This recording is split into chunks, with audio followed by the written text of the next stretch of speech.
वालेकुम दोस्तों, मैं आपको 3 वीडियोस दिखाना चाह रहा हूँ। वॉइस ऑफ पाकिस्तानी एक बहुत अहम तज्जिया लेकर आपके सामने व्लॉग लेकर हाजिर हुआ हूँ। आपने ये 3 बहुत ख़तरनाक वीडियोस हैं, तीनों की तीनों आपने देखनी है और आपको मैं दिखा रहा हूँ और उसके बाद आपको मैं साथ में बता भी रहा हूँ कि इन तीनों वीडियोस में हो क्या रहा है।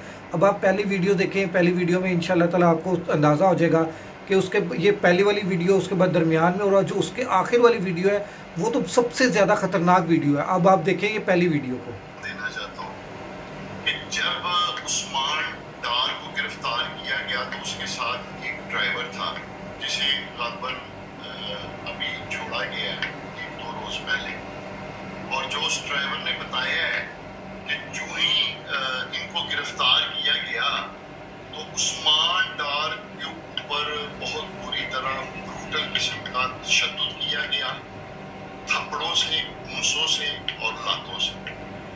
मैं ये पैगाम देना चाहता हूँ कि खुदा का वास्ता है, हम एक सियासी जमात के लोग हैं, हम सियासी जमात के कारकुन हैं, वर्कर हैं, पॉलिटिकल लोग हैं। हमें मिलिटेंट ग्रुप्स की तरह ट्रीट ना करें। हम कोई मिलिटेंट नहीं है, हम मुहिब्बे वतन लोग हैं और अपने अफवाज से मोहब्बत करने वाले लोग हैं।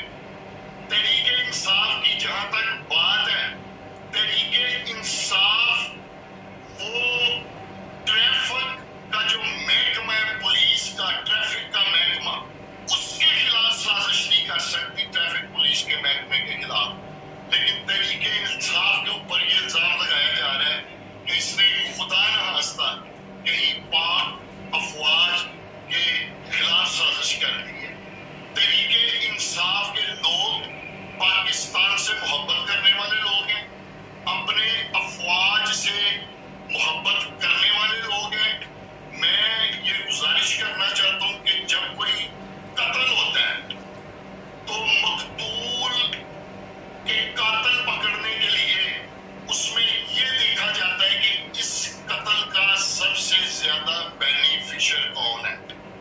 9 मई को जो भी हुआ उसका सबसे ज्यादा पॉलिटिकल बेनिफिशियल जो है वो मुस्लिम लीग नून है, मुस्लिम लीग नून।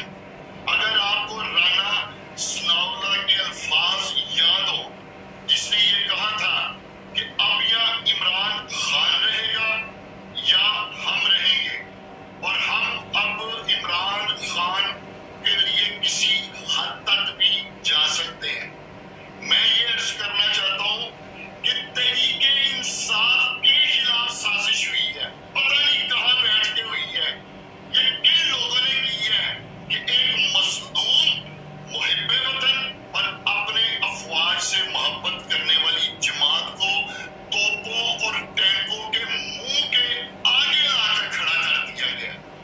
मेरी ये अपील है, ये गुजारिश है कि खुदारा हम मुहब्बे वतन लोग हैं, हम अपनी अफवाज के खिलाफ साजिश का कलंक अपने माथे के ऊपर नहीं ले सकते। हम इस भारी कलंक को अपने माथे के ऊपर नहीं लगा सकते। आप इसकी बाकायदा जुडिशियल कमीशन के जरिए 9 मई वाकया की जो है वो इंक्वायरी कराई जाए। जी, ये है जी उस्मान डार के भाई हैं उमर डार साहब, ये उनकी वीडियो है।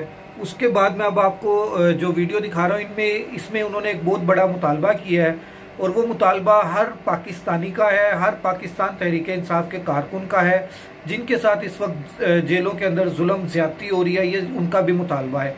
अब ये दूसरी वीडियो देखें जी।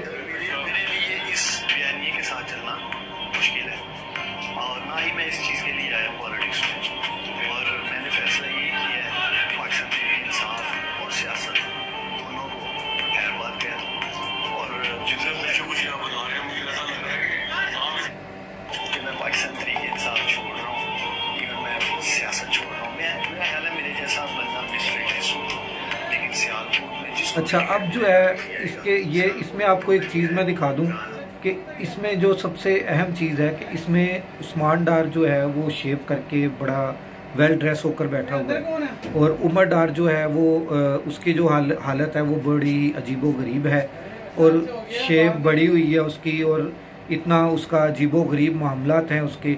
अब मैं आपको जो है तीसरी वीडियो दिखाना चाहता हूँ, जो सबसे अहम वीडियो है, जिसके बाद ख्वाजा आसिफ की ज़मानत भी ज़ब्त हो गई। ख्वाजा, ये मेरा आप व्लॉग अपने पास सेव करके रख लें, डाउनलोड करके रख लें।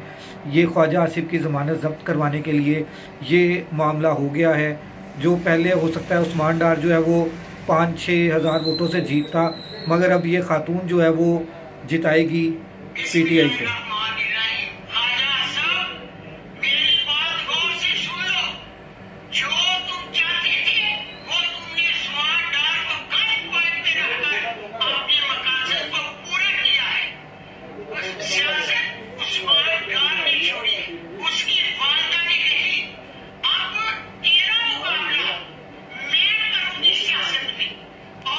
हाँ जी, अब उस्मान डार साहब की जो वालदा हैं वो मैदान में आ गई हैं, जो कि घरेलू खातून थी। 9 मई के वाक़यात के बाद जो उनके साथ जो सलूक भी हुआ, जिस तरह से भी हुआ, पूरा मीडिया गवाह है। तो इसके बाद से अब वो आ गई हैं इंशाअल्लाह ताला। अब ख्वाजा आसिफ की ज़मानत ज़ब्त होती हुई मुझे नज़र आ रही है। मेरे आप इस पिटिशन को अपने पास सेव करके रख लें और इस वीडियो को शेयर करें ज़्यादा से ज़्यादा। अस्सलामु अलैकुम व रहमतुल्लाहि व बरकातहू।